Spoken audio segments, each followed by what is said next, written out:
right. So here are the questions. The questions were, first one was a time where you were like, worship really clicked. Maybe the first time worship clicked with you, or maybe it was just a very powerful moment in your life that comes to mind. My very first time was winter retreat. I think my 6th grade year. Wow. Yeah. Yeah, that was. Because That's you're, like when you're a it finally senior clicked. now. So Yeah. So that was when it really clicked for me.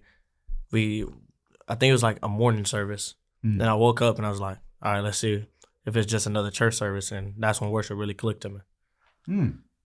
That's sweet. In a morning service. Yeah. You want a rare few. That's good. Because usually we were gassed so much on this retreat. That's great, though. Just love it. All right. I don't think like I ever have like a distinct moment where it just clicked. I know that like when I first came here, I thought people were just singing to sing. I thought it was just the fun part was just singing.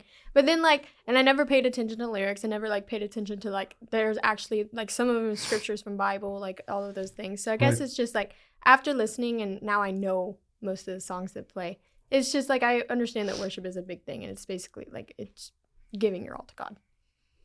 It's beautiful. Works. Well, one time we had someone that she was an intern for us. It was Sophia. And Sophia said the first time she came to worship, she hated it so much that she would go to the bathroom and hide for every single song. Because she was just like, I can't stand it. I don't like the songs.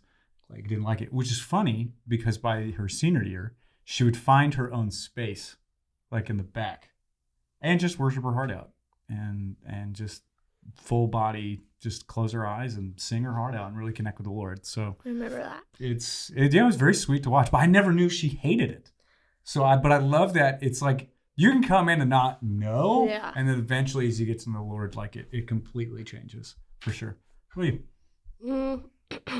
I would say either the second or third night at junior high summer camp this past year. They said something about like siblings.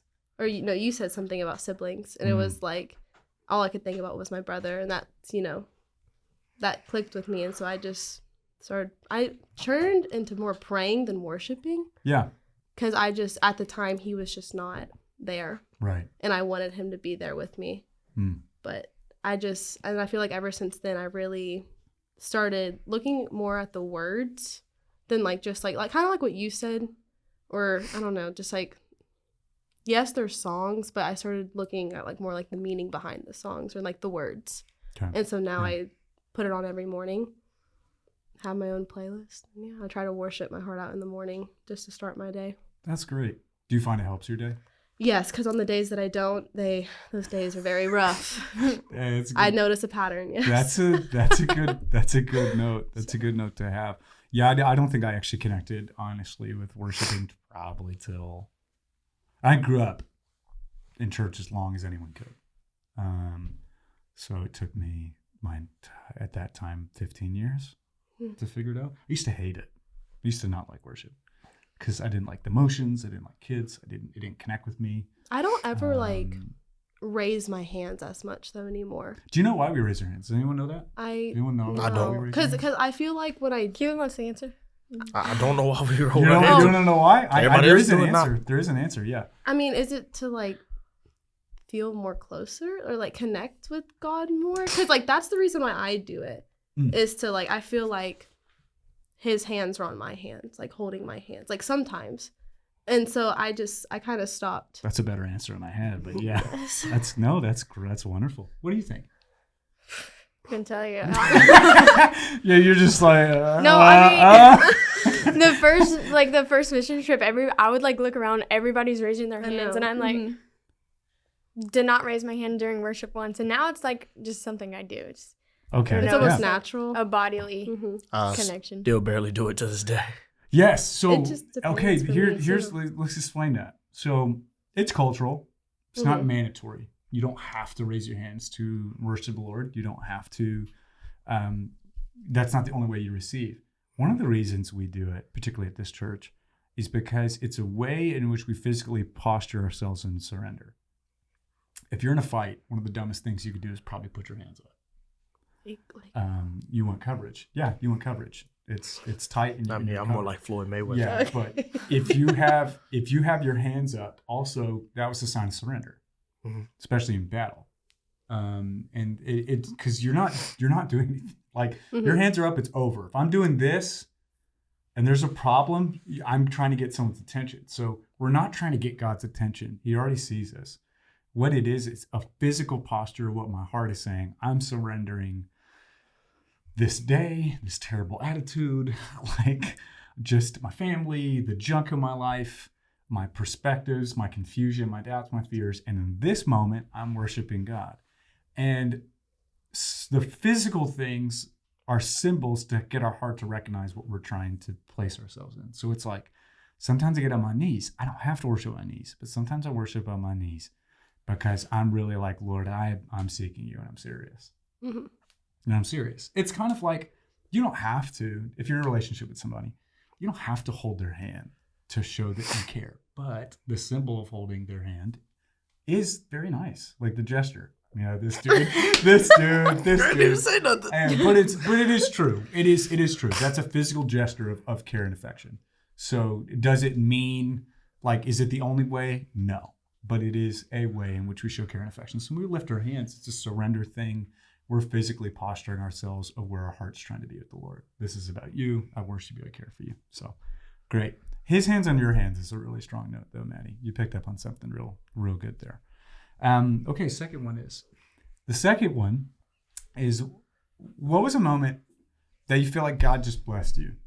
Like, it was just, you knew it was the goodness of God and can only be him. My attitude has definitely changed since I came back to this church. Really? At my mindset, my everything. Really? I used to be so bitter. So I used to not even want to come close to forgiving people. And thank you for pushing me to go to junior high summer camp. That's right. So That's thanks right. to I was she's my friend. I know. Purple cobras. Wait, what was our little? Did we have a symbol? Yeah. Okay, sorry. You almost won. Wait. Anyways, I don't know. But yes, I used to be very bitter, very angry at the world. I didn't really know God or Jesus. I didn't. This hurts to say now, just because, like, I don't know, like, I love him so much, but I didn't really believe that he had a good plan for me. I just thought it was gonna keep on tumbling down, and I was gonna stay at rock bottom. And then I started coming here, and I, learned his love, learned what he has for me, a plan. It's beautiful. That's beautiful. Kelan, what about you? So, like, it's kind of like a moment I had with him when he took my grandma away, when my grandma passed. I kind of looked at it as a blessing because she was suffering, she was hurting, she was in pain every day. Like, she wasn't able to really talk or move. So when he took her away, it's kind of like, thank you, like, you just bettered her life. And, like, all I could do is really just carry on her legacy. And I really just thanked him for giving me the opportunity in order to carry her legacy. That's interesting. The end of someone's suffering is kind of like seen as a blessing in your own life, because it was in there I got a 95-year-old grandma myself, and her health's been deteriorating for probably about a decade. It's tough. Like, it's tough to watch, and there's a point to where you're like, man, this is not living with them. And so when they do go home to be with the Lord and heaven, I understand that. That's a tough way to look at it, of like, okay, they're not suffering anymore, but I understand the perspective. That's interesting. Thank you for sharing. Me, I'd say around like this time last year, going into like March, I was really like, I wouldn't say struggling with my faith, but I was definitely struggling with like mental health and like feeling happy, doing Christ-like things, like being a follower, being faithful. I will say, like, it was a blessing that I met some people who like kind of brought me back and like changed my perspective, helped me mature and like things like that. So I think like a singular person to me was a blessing. And like it helped me motivate like to come back, and like I don't know how to put it in words. No, that's fine. What was it like coming back? That's my biggest thing, is like there was no judgment. There was no judgment in the person that I was and like was becoming, but it was only like, it was kind of freeing. It was like a weight lifted off my chest. you're not alone in that sense. I think where the Lord does good work in many things, but one of the evidences of God's goodness is He does something in our heart, because we know that a lot of times, people can do a lot more damage than help sometimes when it comes to our heart. And so it's God when you're okay. You're like, I haven't felt okay or at peace. I remember the first time. Oh man, I remember I was standing. We were at Forest Glen camp. It was dark. It was an evening service. I haven't shared this one actually yet, but it came to me now. I forgot about it. It was around 14, 15. I'd been to camps, but I remember the first time I recognized what was happening was the peace of God. I'd been so anxiety and insecurity full that I actually did not know what peace felt like in my own heart until I remember sitting in this service, and I'm sitting there and it's peaceful. I remember going, all my problems have not changed, but I'm okay. And I went, is this peace? And I recognized, it has to be God. I haven't felt like I could breathe. And I noticed you guys kind of said this sense that there's like a sense of breathing here. Mm-hmm. I haven't felt like I could breathe. And I'm like, it has to be God, because nothing's changed. Like my life, I go home, my life's still the same. Like I'm still, and this is me thinking at this time, I'm still the awkward, not liked, not cool junior high dude. And I'm not like who I want to be in this stage in life, but I just felt okay. Like I felt completely fine. And I'm like, I'm not worried about what's happening at home, because it was really painful at home. I'm not worried about what's happening in school. I'm just like, I'm breathing, man. I'm okay. And we're in worship. And I'm like, I started to recognize as I got older, that was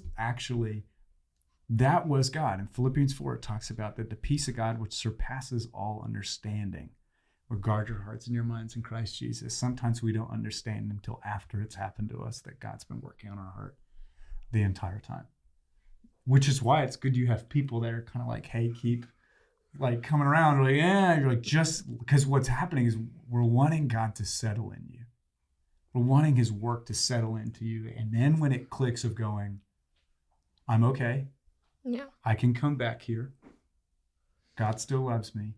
And when that mentally clicks, then it's like a new path is set before you. You're still in the same clothes you came in. You still look the same just as you did before, but your whole mental shift changes. Yeah.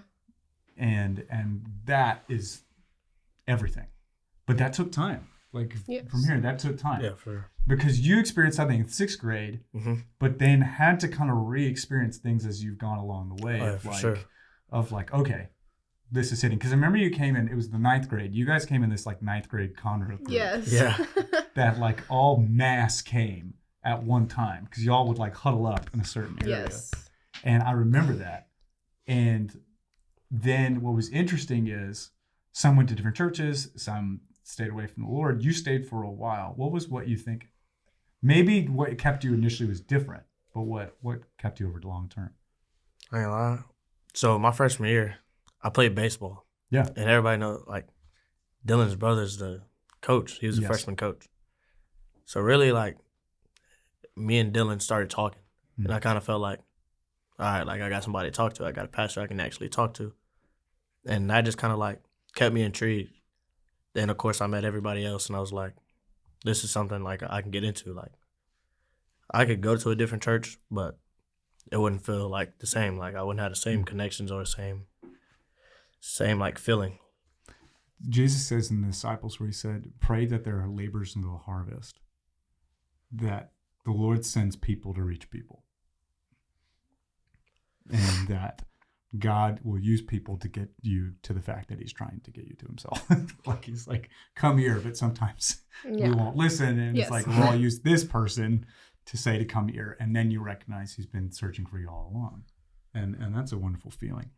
All this conversation comes from one scripture, which is why we have decorations behind us, why we have the theme for AY Weekend, which is Numbers 21 and 17. It's a moment really interesting because Israel was not complaining or doing something bad, but they also weren't really doing anything great. It was just them living life. And God just blesses them. Just because. and he gave them water, and it blessed them so much a song came out of them. And it says, it talks about spring up a well, sing to it. And it's just what I thought was interesting. It was just the character of God blessing them, not because life was horrible, not because they were so awesome, just because it's who he is. And what if your experiences in your life were not because of anything you earned, or not because you finally reached this place of maturity? It's just because that's who God is. And the second one is they just had a time in worship with him. A song came out of them. And worship is so powerful. And events like this at AY Weekend is that we get time. We get time to just go. We literally structure it. We'll go like worship. If you're at the last one, I'd almost scrap the entire message and we just kind of like comboed it all. Yeah. But it's like worship message, and then we'll go worship and we'll make time. And if you want to have time, you can have time. And what I love it is the Lord meets us in that place. He'll bless us before we worship him. He'll bless us after we worship him. He'll bless us in our worship. Not because it's what we seek, just because that's who he is. That's his character.